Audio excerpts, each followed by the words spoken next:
Hi, I'm Jackie, also known as the Stumpy Quilter.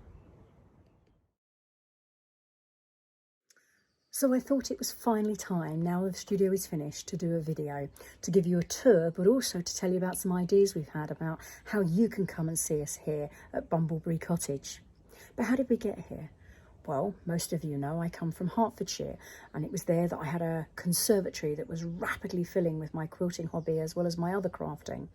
The plan was always to move to Wales, particularly West Wales, but it took quite some time with the current scenario to find a space that we liked and would fit. But finally, just before Christmas, we arrived in this tiny village and we are in the middle of nothing. So what you will hear is farm animals and the birds, and that is pretty much it. So let me introduce you to Bumblebee Cottage. So as we enter, this was a previous double garage that the former occupants had converted into a two-storey space. We have now used it to house my quilting world, as well as my office for the day job, and all my other hobbies, which include things like paper crafting and collections and things like Lego. Hubby does tend to call it my lady cave though. So let me spin the camera and show you the room. In the hall, I've got a space for my Lego flowers and a place where I advertise local businesses, particularly those that may have put some pieces into the studio for me as well. Going across, you can see I've got my really lovely monk's chair that was made for me by Jane at Goosepig. That stores all my scraps. I've got some quilts in here. Some are for sale, some I just enjoy hanging. The stairs go upstairs to my office and my Lego printer and another unit that holds all our finished products. And then I've had my Stumpy Quilter logo put on the wall. Right, the first port of call is my workhorse. This is my Juki DDL 8700. For anybody that watches Donna Jordan of Jordan Fabrics on YouTube, they'll know that this is her beast of the day, and this is my piecing machine. It goes forwards, it goes backwards and nothing else, and it does it in style. Love my Juki. We were lucky enough that in the refurbishment that they did, they put in this really lovely little kitchen diner type effect, which we're using for tea and coffee for me and to have my lunch when I'm working here in the day. You can see the wonderful pink kettle and the compulsory coffee machine.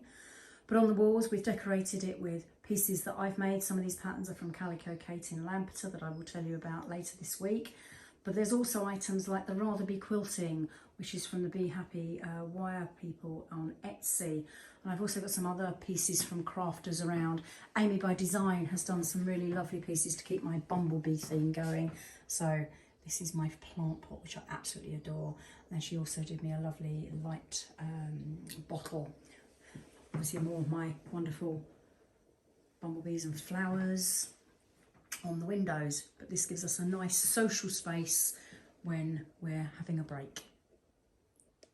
And now onto the main studio itself. And the question is can you have too much fabric? No, I don't think so.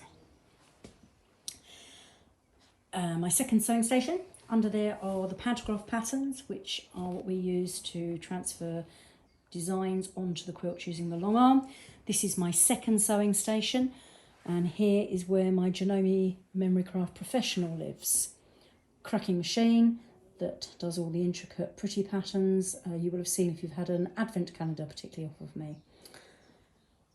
A few more quilts around, and my big screen that slide shows things that I've made that customers have bought to quilts, or otherwise shows me lots of YouTube sewing channels and keeps me up to date with what's going on. Yet another Goosepig creation, only this time that is full of glide thread, probably more than I should admit to, but there again I can match pretty much any colour quilt coming into the studio. And of course, more fabric.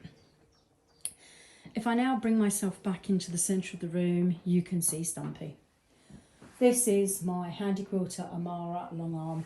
She is currently sitting on her 10-foot frame. If you were to come to a quilting experience, you would learn to use her. And you would be able to transfer a pattern of your choice onto your quilt yourself with my help.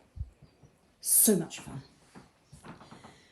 Coming down this side, some more quilts, and this is my embroidery area. So embroidery threads, more fabric, and my brother embroidery machine along with my scan and cut, and another Goose Pig creation.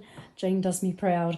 This one she designed specifically for the Stumpy Quilter, and that is full of all my pre-cuts, so things like jelly rolls and charm packs. And then of course finally even more fabric. These are all my shorter pieces here. So that brings you to the end of the main room, and now we'll show you the outside. One of the very fortunate features we have here at the studio is that if you come out of the back door, I have my own little patio. So you can sit here and have your tea and coffee and cake in between quilting in the sunshine. And yes, that sound you can hear is the stream. We're having some work done to the fence at the moment, so this will be complete. But down here is a lovely stream that trickles over a small waterfall. What a great place to spend having a cup of tea. I hope you enjoyed the tour of the studio. But what next?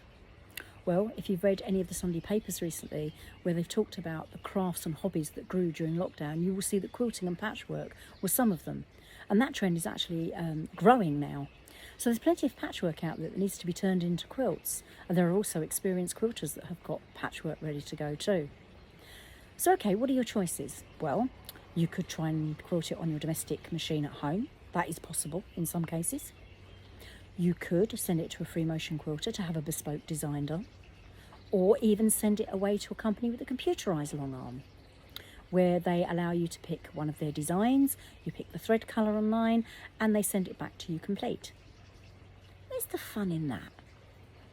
Wouldn't you rather be able to say that it was completely finished by you, entirely your own creation? How about having a go on a professional long arm, but not needing any of the expertise? You come for a day and I take care of all of that technical things.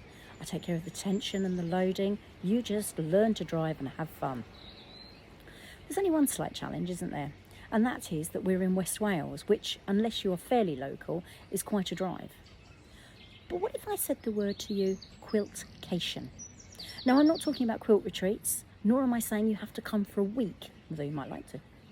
But what about if you wrap up your love of quilting and getting your quilt finished as part of a bigger package that you could bring along the family, including the dog? I have a hubby that I've dragged everywhere, so I know how important it is for him to have things to do as well while I'm feeding my crafting habits. Here in this part of West Wales, we have some beautiful places to visit and to stay. So over the next few days, I'll be releasing videos showing you beautiful accommodation that is dog friendly, truly dog friendly, because I've had 4 spaniels there, but also places to visit like the gardens, the National Botanical, places like Breckfast Forest for you to walk through. There are some beautiful beaches here, in fact one of the best in Europe. Some great retail therapy, which includes an awesome fabric shop. We also have the Quilt Museum Centre, plus we have the War Museum. So there's plenty here for everybody, and there's things to do for the little ones as well, with some great adventure parks. So keep your eye on the videos, have a look, and maybe you can plan to have a short break, a long weekend, a midweek break, or a week here in this part of the world. And I look forward to welcoming you to Bumblebee Cottage. Goodbye from the Stumpy Quilter. Have a quiltalicious day.